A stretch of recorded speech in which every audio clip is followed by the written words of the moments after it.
बिस्मिल्लाहिर्रहमानिर्रहीम। अस्सलाम वालेकुम नाज़रीन, प्रोग्राम आप देख रहे हैं 7 से 8 सना हाशमी के साथ। मुझे उम्मीद है कि आप तमाम लोग खैर खैरियत से होंगे। पाकिस्तान के सियासी मंजरनामे पर बहुत कुछ उभर रहा है। जो वतन से चले गए थे वो वापस आ गए, जो वतन में हैं वो कहीं खोए हुए हैं। लेकिन बहरहाल पाकिस्तान की सियासत की बिसात पर तो हम बात करते ही रहते हैं, लेकिन पाकिस्तान की क्रिकेट टीम जो है इसने तो हम सबके होश उड़ा दिए हैं। और इस होश उड़ाने पर ज़ाहिर है कॉमेंट करना भी जरूरी है। बहैसियत पाकिस्तानी, बहैसियत शायकीन, दिल टूट के चिकनाचूर हुआ और एक दफा नहीं 6-6 बार हुआ है। अभी इस पर बात करेंगे, लेकिन एक और बहुत इंपॉर्टेंट इशू है जो कराची के हवाले से, जिस पर मुझे आज आपके साथ डिस्कस करना है। पिछले कई दिनों से मैं शायद कहती आ रही हूं, लेकिन आज के प्रोग्राम में हम इस पर बात करेंगे कि पाकिस्तान और बिलखुसूस कराची के तालीमी इदारों के हवाले से जो खदशात थे, जिसमें बताया जा रहा था कि यहां पर मनशियात का बेदरीग इस्तेमाल हो रहा है, कोई रोकने वाला नहीं है। निगरान वजीर दाखिला कह रहे हैं डाउन होगा, मनशियात फरोश नजर नहीं आएंगे, तालीमी इदारों पर भी होगा। ऐसा कुछ नहीं हुआ, बल्कि कराची के दी अमेरिकन स्कूल के अंदर एक डांस पार्टी अरेंज की जाती है और उस डांस पार्टी का जो अहवाल है वो मैं आपको बताऊंगी लेटर ऑन प्रोग्राम में। और आज ही के प्रोग्राम में हमने दावत दी है हाफिज नईमुर रहमान साहब को कि फ़लस्तीन और कश्मीर के इशू पर कब तक सिर्फ बातें की जाएंगी, कोई अमली इक़दाम होगा या नहीं। लेकिन वैसे मैंने कहा कि हम सब की इस वक्त नजरें हैं पाकिस्तान की क्रिकेट टीम पर और उसके मैच पर। साउथ अफ्रीका के साथ होने वाले अभी तक के मैच में जो कारकर्दगी माशाअल्लाह पाकिस्तानी क्रिकेट टीम ने दिखाई है, दिल खून के आंसू रो रहा है और रो रो कर शायद थक भी गया है मेरा तो दिल। मेरे साथ इस वक्त मौजूद है कमर रजा, क्रिकेट तज्जियाकार हैं, इफ़ी के नाम से जाने जाते हैं। तो इफ़ी भाई अस्सलाम वालेकुम, बहुत बहुत शुक्रिया वक्त देने के लिए। वालेकुम अस्सलाम सना, और आपके दर्द जो है आपके अल्फाज में है। यकीनन कोई पाकिस्तानी खुश नहीं होगा पाकिस्तान क्रिकेट टीम की हालिया परफॉर्मेंस देखकर। कमर साहब, मैं तो मैंने बड़ी बहुत प्यार मोहब्बत से कहा है, लेकिन इससे ज्यादा मुझे प्यार मोहब्बत आ नहीं रहा है। आज जो आउट ऑफ द बॉक्स करने की प्रैक्टिस थी वो शायद हमारे कप्तान ने कोशिश की, इफ्तिखार से बॉलिंग करवाई, पहली बॉल पर पहला चौका, फिर छक्कों की बरसात हो रही है। साउथ अफ्रीका जैसी टीम को कंटेन नहीं कर पाया। अफगानिस्तान का तो रोना छोड़ ही दिया मैंने कि वो तो माशाल्लाह जो हमने किया है अफगानिस्तान का, लेकिन कंटेन ही नहीं कर पाए। 270 रन का हदफ इस पिच के ऊपर आपको लगता है कि देना चाहिए था इफ्तिखार साहब? कमर रजा साहब, सॉरी। देखिए यार, मैं आपको बड़ा सिंपल सा बता देता हूँ, ये वो टीम ही नहीं है जो वर्ल्ड कप में कम्पीट करने के लिए जानी चाहिए थी। अच्छा आपने, क्योंकि आप पिछले 2-2.5 सालों में जिस तरह के लोगों से क्रिकेट, जिस तरह की टीम से आपने क्रिकेट खेली है, वो इंतहाई कम स्ट्रेंथ की। जी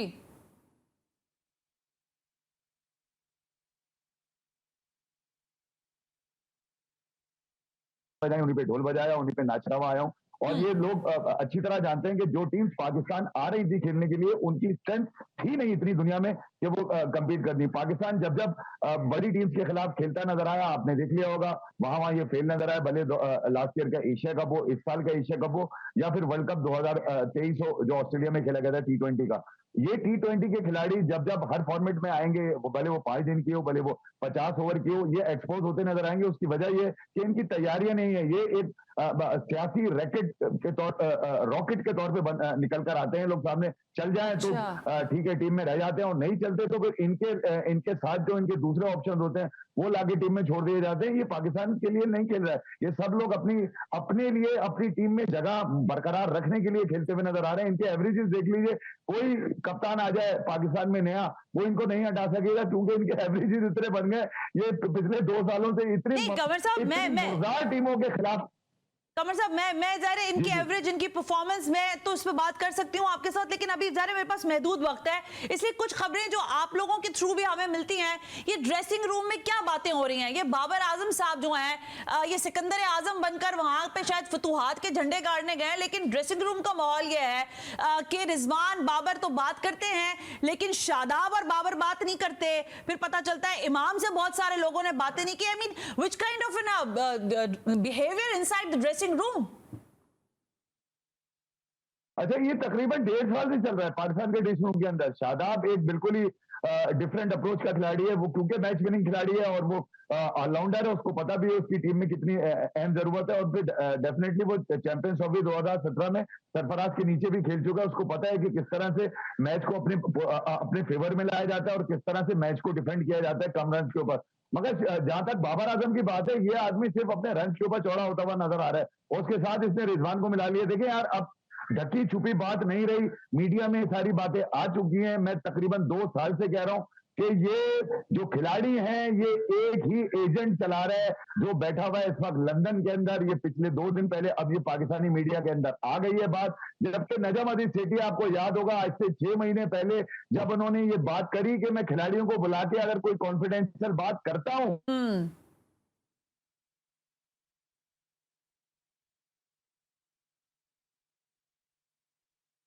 तो वो मीडिया पे कैसे पता चल जाती है, कौन मीडिया पे चीफ सेलेक्टर थे जब वो बने, तो उसके बाद उन्होंने 4-5 खिलाड़ियों को इंडक्ट किया। उसके बाद बाबर आजम से उनकी जब किसी बात पर नाराजगी हुई तो शाहिद खान आफरीदी को भी इसी सोशल मीडिया पे बेइंतहा भोंडे तरीके से ट्रोल किया गया, और उसका नतीजा ये निकला, आखिरकार शाहिद खान आफरीदी साइड में हो गए और उसके साथ दीगर सेलेक्टर जो थे वो भी खामोश होकर बैठ गए। मैं ये कह रहा हूं, ये जो टोला है पाकिस्तान क्रिकेट में, ये एक साजिश है पाकिस्तान की क्रिकेट के उन बच्चों के साथ जो पिछले 2-3 साल से बहुत ही डिसअपॉइंटमेंट है इफी भाई, बहुत ज्यादा डिसअपॉइंटमेंट है। मतलब दिल नहीं चाह रहा कि इनको देखें भी। आई एम सॉरी, मैं ज़ाहिर नेशनल मीडिया पे बैठकर इस तरह की बात कर रही हूं, लेकिन प्लेयर्स जो हैं वो टीम पर बोझ बन गए हैं। बाबर आजम तो वाज़े दिखाई दे रहे हैं, फखर जमान का मुझे नहीं पता कि अभी तक उनकी क्रेडिबिलिटी पर आप क्या कहेंगे, लेकिन बाकी सारे लोग भी परफॉर्म नहीं कर रहे। तो ये जो बोझ बन गए हैं, ये जो बैगेज है क्रिकेट टीम के ऊपर, आपको लगता है कि ये आइंदा दिनों में उतर सकेगा या नहीं?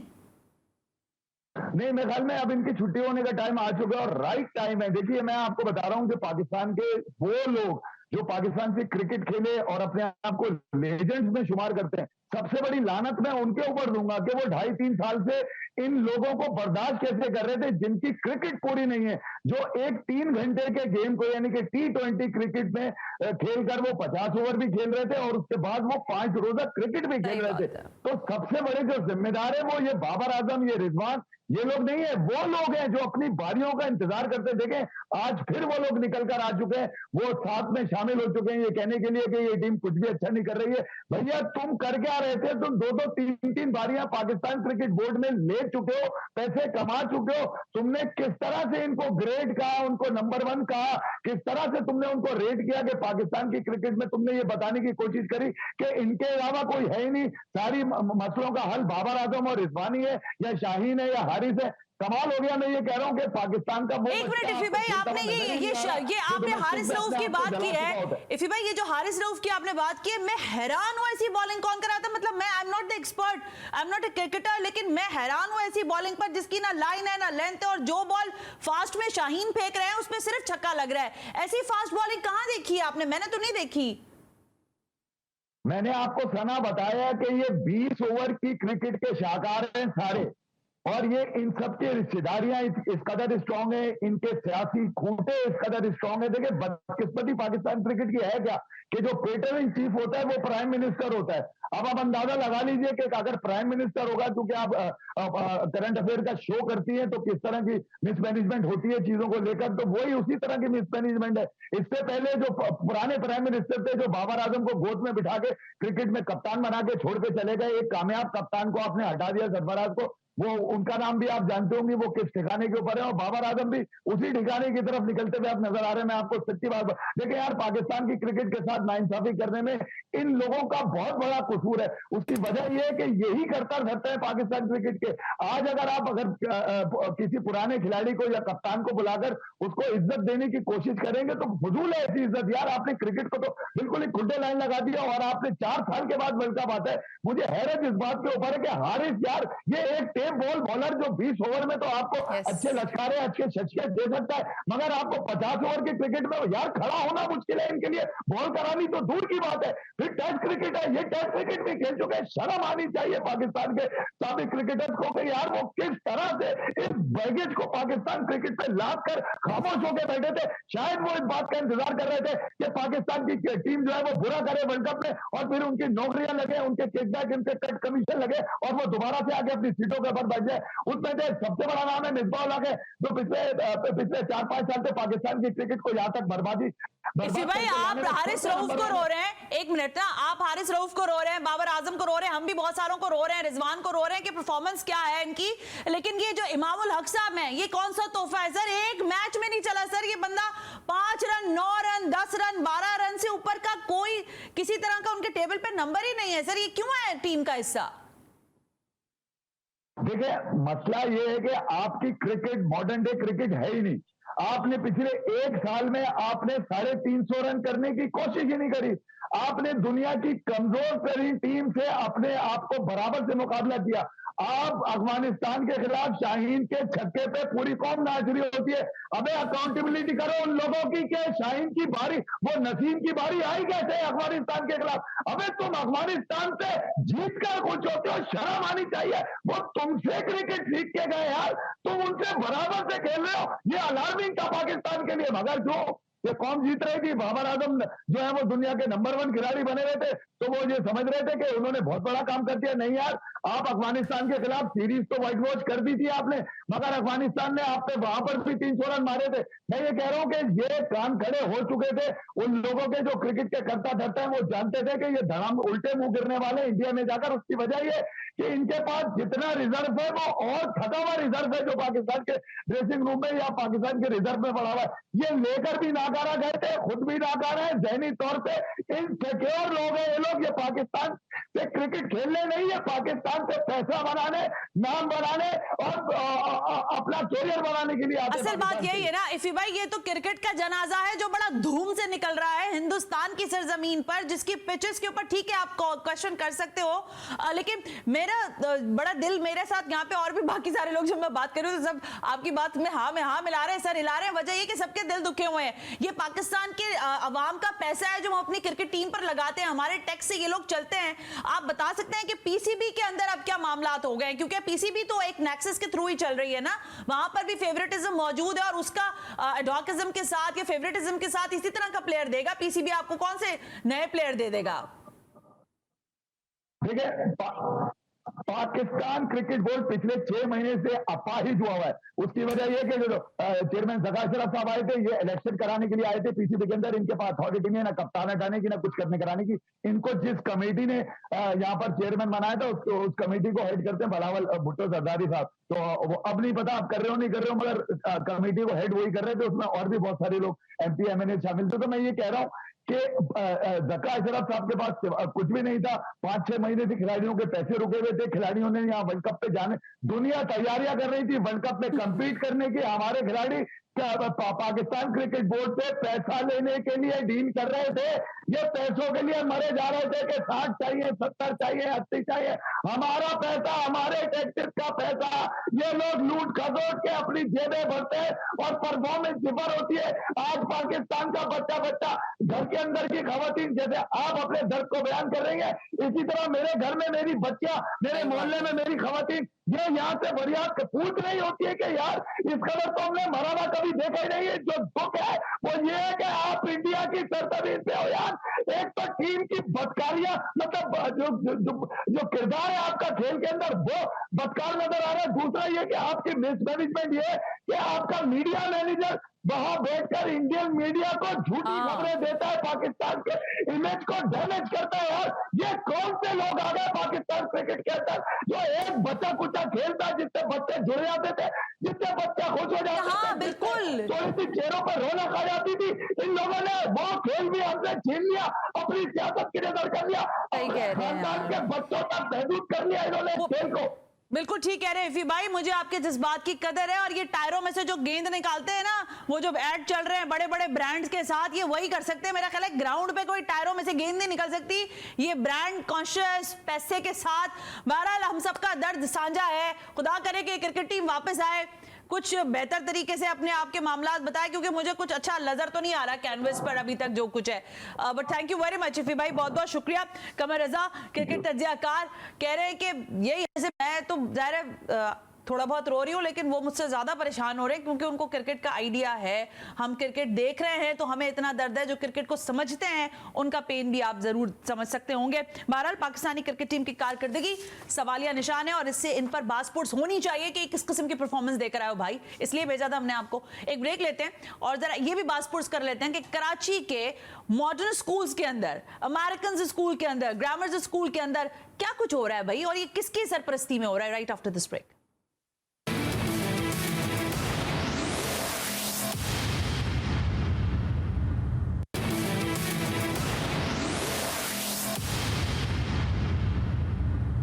वेलकम बैक नाज़रीन, हम ब्रेक पर थे और मैंने कहा था कि जब ब्रेक से वापस आएंगे तो एक और इशू, कराची की एक डांस पार्टी जो है वो इस वक्त जुबान ज़दे आम है।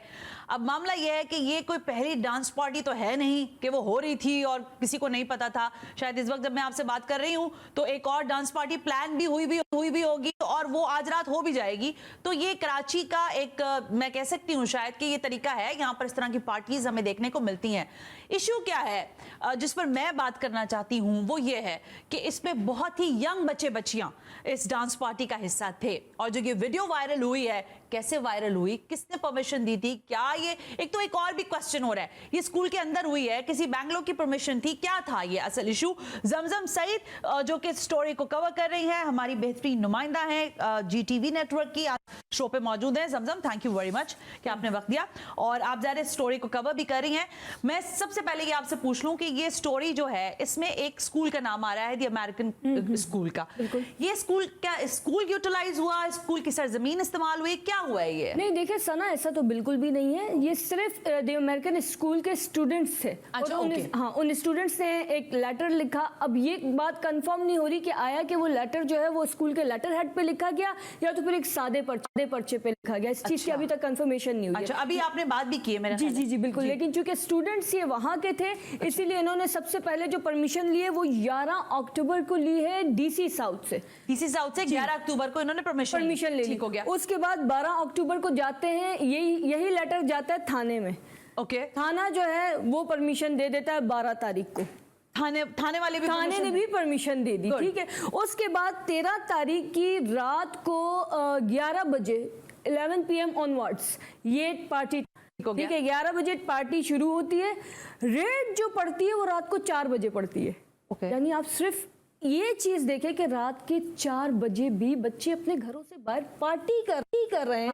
और ये जो पार्टी हो रही थी वो फेज 4 में एक मियांवाली हाउस के नाम से एक बेंगलो है, जिसके जो मालिक है वो खालिद साहब उनका नाम बताया जा रहा है। उन्होंने परमिशन दी और बाकायदा वो कहते हैं कि वीकेंड पे वो बेंगलो रेंट पे देते रहते हैं, मतलब 1 दिन के लिए या 2 दिन के लिए। खैर ये सब हो गया, लेकिन जब पुलिस का रेड पड़ता है 4 बजे। नहीं तो ये 1 मिनट, ये पुलिस वही उसी थाने की थी जिसने रेड किया, जिन्होंने इनको परमिशन लेटर देखा? ऑब्वियसली उसी थाने को जो है इजाजत होती है कि असल में उन्हें इत्तला दी गई कि यहाँ पर जो है वो कोई फहाश डांस हो रहा है। अच्छा। इसके साथ ही जो ड्रग्स है उसका इस्तेमाल हो रहा है। इस बुनियाद पर, इस इत्तला पर जो है वो पुलिस ने रेड किया।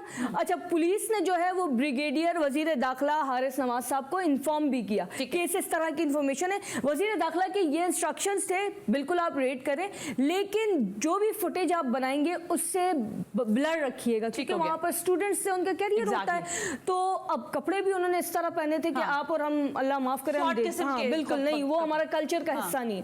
खैर, तो बात यह है कि फिर वो ब्लर उनको हिदायत की गई, लेकिन सिपाहियों ने ये किया कि गए, रेड किया। अच्छा, रेड में तो ये हुआ कि शराब की बोतलें तो छोड़ ही दे, उसकी तादाद कितनी थी, इसके साथ ही आइस का जो नशा, वो मैंने देखी, जो ओरिजिनल वीडियो है वो पूरे बार टाइप का लगा हुआ है एक जगह पर और बड़ी भारी मिकदार में आइस और शराब वहाँ बहुत। अच्छा, और उसमें इतना ज्यादा नशा और अशिया का वहाँ का इस्तेमाल हुआ है कि एक लड़की वहाँ गिर रही है, दूसरी वहाँ, स्टूडेंट्स एक दूसरे पे गिर रहे हैं। इस पर मैं आती हूँ जमजम, लेकिन मुझे फिर ये बताएं कि ये जो वीडियो है, ये ज़ाहिर पुलिस अफसर वहां गए, जो भी सिपाही थे वो लोग वहां गए, उन्होंने वहां वीडियो बनाई। ये वीडियो अपने आप तो वायरल नहीं होगी, इन बच्चों ने तो नहीं की होगी, ये किसने वायरल की है? यही तो सवाल पैदा होता है सना कि जब उन्हें इंस्ट्रक्शंस थी कि ये वीडियो वायरल ना करें या तो ब्लर कर दें, उन्हें सिर्फ तहकीकात के लिए वो वीडियो बनाने की परमिशन थी, लेकिन उन्होंने क्या किया, उन सिपाहियों ने वही वीडियो यूट्यूब पे भी डाल दी, टिकटॉक पे भी आप देख सकते हैं, फेसबुक पे भी देख सकते हैं, इंस्टाग्राम पे, ट्विटर पे, कोई एक चीज सोशल साइट ऐसी नहीं है जहां पे ये किसी ने, जिसने नहीं भी देखी ना उसको भी पता चल गया कि भाई ये वीडियो आई है मार्केट में, ये देख लो आप लोग। अच्छा, तो लेकिन इसके बाद ब्रिगेडियर हारिस नवाज साहब जो हैं, उनको मैंने देखा, आपने उनसे कल शॉर्ट पे बात भी की और इन अदर वे हमारी भी उनसे बात हुई, तो वो तो यही कह रहे हैं कि ज़ाहिर है ये नहीं होना चाहिए था इस तरह के, और हम इन्वेस्टिगेट करें, but what about those people जो कि उनके सिपाही और उनके पुलिस के अफसर थे, उनके साथ क्या हो रहा है? देखिए सना, सवाल यही सबसे अच्छा सवाल आपने किया कि वो सिपाही अभी तक घूम रहे हैं, उनके खिलाफ कोई कार्रवाई नहीं, आईजी सिंध खामोश, सब यहाँ पर खामोश हो गए, सन्नाटा, बिल्कुल हमेशा की तरह। और ये केस वैसे ही कमजोर पड़ जाना है क्योंकि आपको पता है ये बड़े बात की औलाद है, कोई हाथ नहीं डालता, लोग हैं तो वो तो होगा इस पे कोई। और मजे की बात ये कि वहां पे कुछ कपल्स ऐसे थे, चूंकि मम्मी डैडी लोग जिसे हम कहते हैं एलीट क्लास जो है, उनसे बाकायदा 13 लाख रुपए मेरे जराये के मुताबिक एक कपल से रिश्वत ली गई, उन्हें ब्लैकमेल किया गया कि आपकी वीडियो हमारे पास है, आप हमें पैसे दे दें वरना तो आप हवाला। ये ब्लैकमेल किसने किया है? ये सिपाहियों ने जो वहां पर मौजूद थे, ये बिल्कुल हमारे पक्के जराये थे जिन्होंने उस वक्त मौजूद थे। 13 लाख रुपए डिमांड किया सिर्फ है? एक कपल की मैं बात कर रही हूँ, और उन्होंने दिए भी, बहुत सारे कपल्स ऐसे थे। एक मिनट, उन्होंने दिए भी? जी दिए हैं, ऐसी बात नहीं, आप छोड़ दिए बात। तो बहुत सारे वहां पर लोग ऐसे थे जिन्होंने रिश्वत लेके, बहुत सारे सिपाहियों ने रिश्वत लेके लोगों को जाने दिया, जबकि हारिस नवाज साहब के ये ऑर्डर से स्ट्रिक्टली कि किसी स्टूडेंट पे हाथ नहीं डाला जाएगा। तो जो अरेस्ट हुए थे उस रात को, वो वेटर्स थे, डीजे थे, मतलब छोटा मोटा जो होता है स्टाफ, हमेशा की तरह जो पतली गर्दन है उसको पकड़ लो। बिल्कुल, जो यानी कि सबसे पहले जो अयान नाम का शख्स था, अयान अली नाम का शख्स जिसने परमिशन ली, जो कि ऑर्गेनाइजर था, वो वहां से भाग गया था। और उसके अलावा जो खालिद साहब जिनका ये बेंगलो था, मियां वाली हाउस, वो भी वहां से भाग गए थे। 10 लोग टोटल अरेस्ट हुए हैं, जिन्होंने बाद में 10,000 मुचलके पे जमानतें उनकी मंजूर हो चुकी हैं। देखिए ये बड़ा गंभीर मामला है। जमजम, आप हमें ब्रीफ कर रही थी और मुझे अफसोस के साथ कहना पड़ता है कि ये वाकयात रोजाना की बुनियाद पर भी होते हैं और हम शायद रिपोर्ट भी कर रहे होते हैं, लेकिन burger culture, mummy daddy kind of बच्चे हमारे अपने बच्चे हैं और वो दी ग्रामर स्कूल्स में पढ़ रहे हैं, दी अमेरिकन स्कूल्स में पढ़ रहे हैं, लेकिन उनके पेरेंट्स रात को 4 बजे सो रहे हैं और बच्चा घर से बाहर रात को पार्टी कर रहा है। ये इस पर किसी दिन प्रोग्राम करेंगे। आज के लिए बिल्कुल बहुत शुक्रिया जमजम, thank you for these all detail. 13 lakh रुपए का डिमांड किया है एज पर जमजम सईद। वो कह रही हैं कि ब्लैकमेल किया गया है उस कपल को जो कि उस पार्टी का हिस्सा था। तो इन्वेस्टिगेशन मेरा ख्याल है जो निगरान वजीर दाखिला हैं ब्रिगेडियर हारिस नवाज साहब, उनसे हम डिमांड भी करेंगे कि वो आईजी साहब से कहें कि अपने महकमे से इन्वेस्टिगेशन का आगाज करें। वीडियो वायरल कैसे हुई है, वीडियो को वायरल होने के बाद किन लोगों ने ब्लैकमेल किया है उन लोगों को जिनसे 13 लाख रुपए जो है वो डिमांड किए गए। इस वक्त एक ब्रेक लेते हैं, ब्रेक से जब वापस आएंगे तो एक और कब्जा है जो कि 76 साल से है कश्मीर पर और फलस्तीन बिलख रहा है, इस पर बात करेंगे इस ब्रेक के बाद।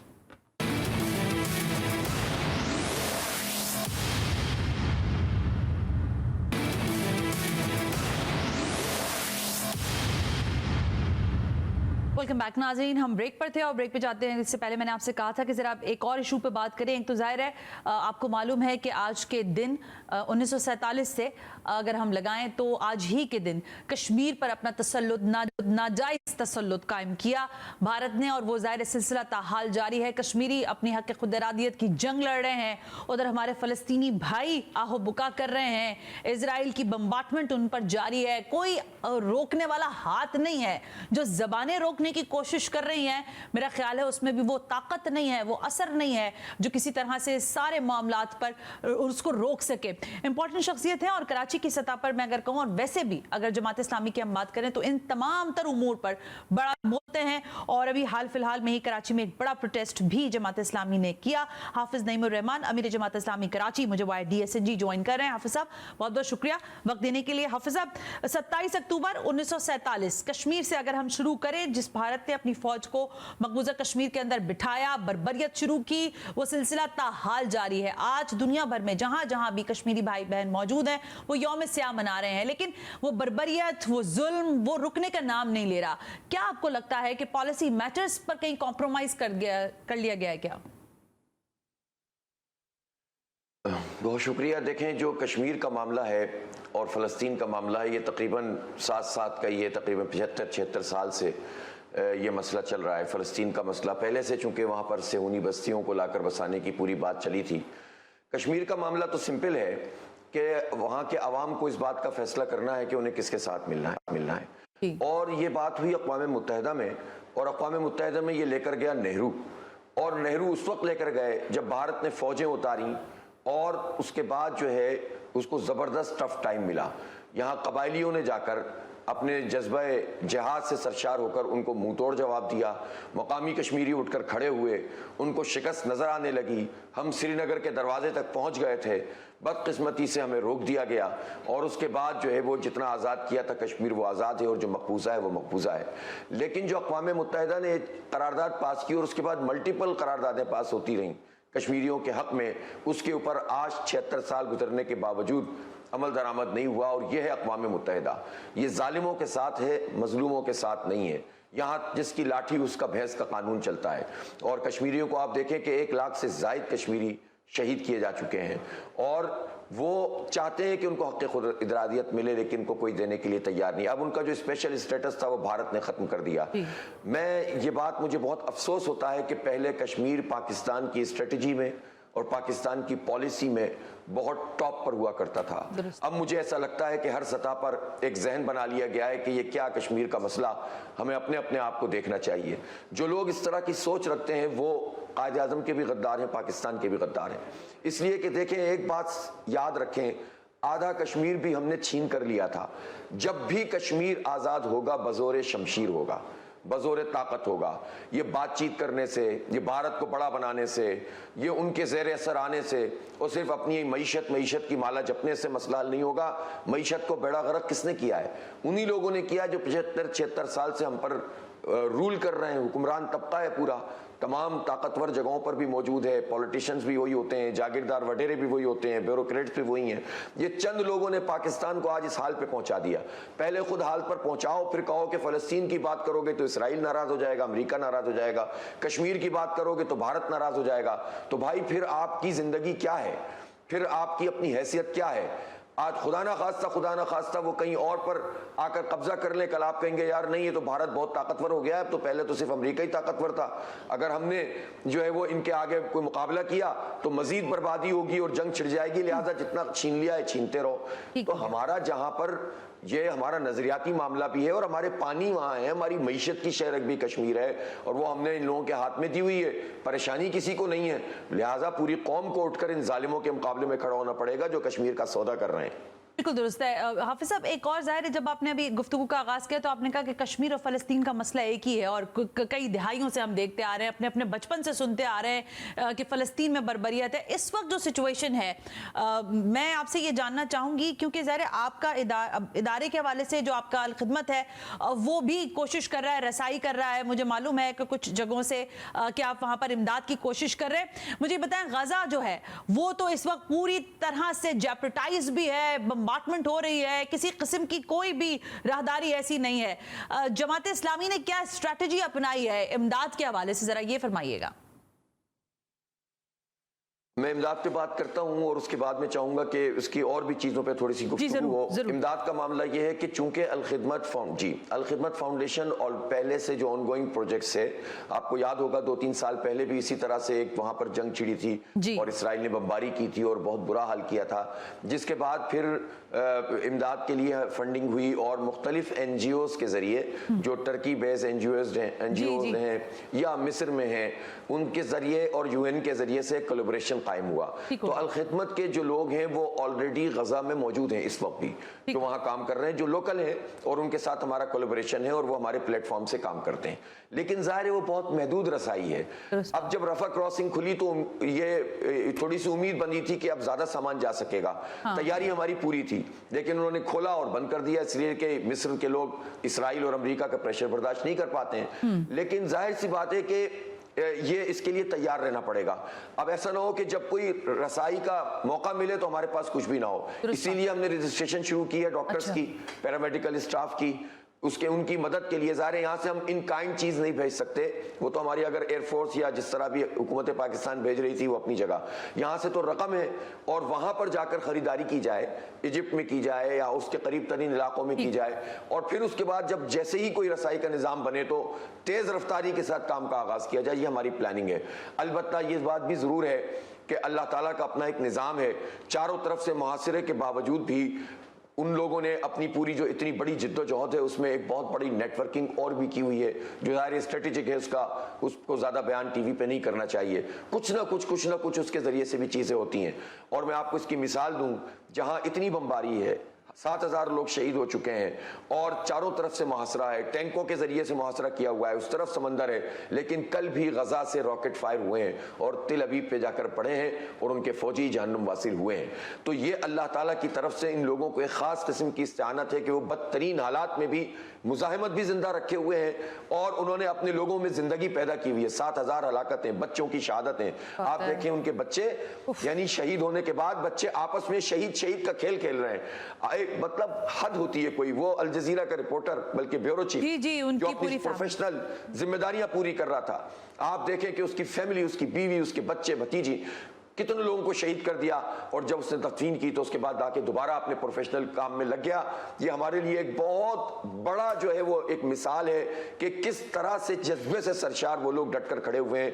काश कि उनकी मदद के लिए मुस्लिम हुक्मरान भी खड़े होते हैं, काश के आलम अरब भी खड़ा होता, काश कि मुस्लिम फौजें भी खड़ी होती, तो आज ये कसम पुरसी के आलम वो नहीं होते। लेकिन ज़ाहिर है बिल्कुल लास्ट मोमेंट है, हाफिज साहब ये फरमाइएगा कि आपने कहा काश, ये काश जो है ये कब तक काश रहेगा? देखिए, मैं अभी बार बार शायद तकरार से ये सवाल होगा, ये हर दफा फलस्तीन के अंदर जब ये बम्बार्टमेंट शुरू होती है, इजराइल अपनी बर्बरियत दिखाता है, बच्चों के लाशें उठते हैं, वहां आहो बुका होती है, तो कुछ पाकिस्तान के हवाले से अगर मैं कहूं तो कुछ आहो बुका यहां पर भी होती है, लेकिन बाकी सारे आलम अरब में तो बिल्कुल खामोशी और सन्नाटा है, किसी को आवाज ही नहीं जा रही, मां सिवाय ईरान की। बात बहुत अहम है, लेकिन आप देख रहे हैं कि आप ये देखें कि मुस्लिम अवाम और मुस्लिम हुक्मरान, इनके दरमियान जमीन आसमान का फर्क है। आप ट्यूनिस में बहुत बड़े बड़े मुजाहरे हुए हैं, ओमान में हुए हैं, यमन में हुए हैं, और जहां जहां लोग एहतिजाज कर सकते हैं, वहां जबर की हुकूमतें नहीं है, वहां लोग निकल कर खड़े हुए हैं और पूरी मुस्लिम कौम बिल्कुल एक जगह पर है। ये सिर्फ मुस्लिम कौम ही नहीं खड़ी हुई, हमास ने तो ऐसा काम किया जिसने दुनिया को 2 हिस्सों में तकसीम कर दिया। एक तरफ मगरिब के जो जबर के रियासतें हैं और उनके चलाने वाले हुक्मरान हैं, और दूसरी तरफ वो अहले मगरिब हैं जो बाज़मीर हैं। बाज़मीर इंसान हर जगह मौजूद हैं, अमेरिका में हर रियासत में एहतिजाज हुआ है और बहुत बड़ा हुआ है। हमारे लिए भी इसमें बहुत बड़ी निशानियां हैं कि भाई वो बेदार हो सकते हैं लेकिन मुस्लिम आवाम क्यों नहीं उठकर खड़े होते हैं। इसी तरह से आप देखें पूरे यूरोप में, मैं तो हैरान हूं, इतना सा डेनमार्क है और वहां पर 2 मील लंबा एहतिजाज लोगों ने किया है। गोया अब मगरिब की जो पूरी तहजीब और उन्होंने जो झूठ बोलकर रखा हुआ था इंसानी हुकूक, इसका पर्दा चाक हो गया। वहां के आवाम को समझ में आ गया कि इनके इंसानी हुकूक का पैमाने दो रहे हैं। मुसलमान बच्चा मरता है तो ये खुश होते हैं और इसराइल से कहते हैं कि और मारो, और अगर घर में माँ थप्पड़ भी मार दे बच्चे को तो उनके कानून में ये वो फोन कर दे तो उसको गिरफ्तार कर लिया जाता है माँ को। कहते हैं कि बच्चे के भी हुकूक हैं, लेकिन मुसलमान बच्चे के, फलस्तीनी बच्चे के हुकूक नहीं है, इसलिए कि सेहूनी ग्रेटर इस्राइल देखना चाहते हैं। बहुत उम्दा बात की है, सलाम पेश करते हैं, बिल्कुल ठीक बात है। हाफिज साहब बहुत शुक्रिया, आपने वक्त दिया। ज़ाहिर वक्त बिल्कुल महदूद रहेगी, बात हकीकत है यह है कि अब अमल करने का वक्त है। दुनिया भर में आवाज उठ रही है, लेकिन इस आवाज को तवाना करने के लिए आलम अरब से भी आवाज उठनी चाहिए। कल हम एक एक्सक्लूसिव प्रोग्राम करने जा रहे हैं फलस्तीन के मामले पर, देखना मत भूलिएगा। आज के प्रोग्राम से सना हाशमी को इजाजत दीजिए, अल्लाह हाफिज।